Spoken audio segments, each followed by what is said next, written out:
Hi friends! ఈ వీడియోలో నేను 'ఓజీ' సినిమాకి సంబంధించిన ఒక 5 సీక్రెట్ హింట్స్ చెప్పబోతున్నాను. మనకు ఆల్రెడీ తెలుసు 'పవన్ కళ్యాణ్' గారు రీసెంట్ స్పీచ్‌లో 'ఓజీకి' ప్రీక్వెల్ అండ్ సీక్వెల్ రాబోతుందని చెప్పారు.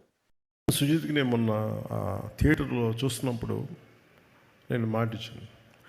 Let us work on a prequel and a sequel. And ఈ 5 సీక్రెట్ హింట్స్‌కి మీరు కూడా కనెక్ట్ అవుతారని నా గట్టి నమ్మకం. అండ్ ఇది పర్సనల్లీ నా ఒపీనియన్.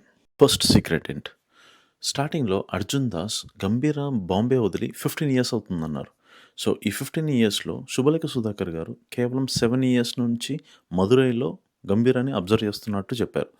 కానీ మిగతా 8 ఇయర్స్ ఎక్కడున్నారో ఎవ్వరికీ తెలీదు. ఆ మిగతా 8 సంవత్సరాలు ఎక్కడున్నారో, ఎక్కడ పని చేశారో, ఏం చేశారో అసలు ఏమాత్రం హింట్ లేదు.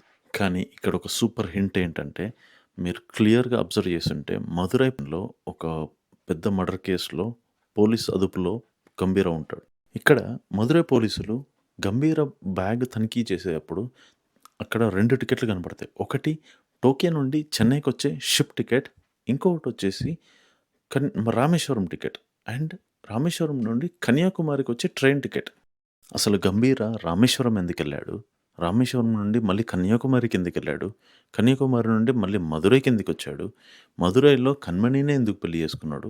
ఎలా పెళ్లి చేసుకున్నాడు?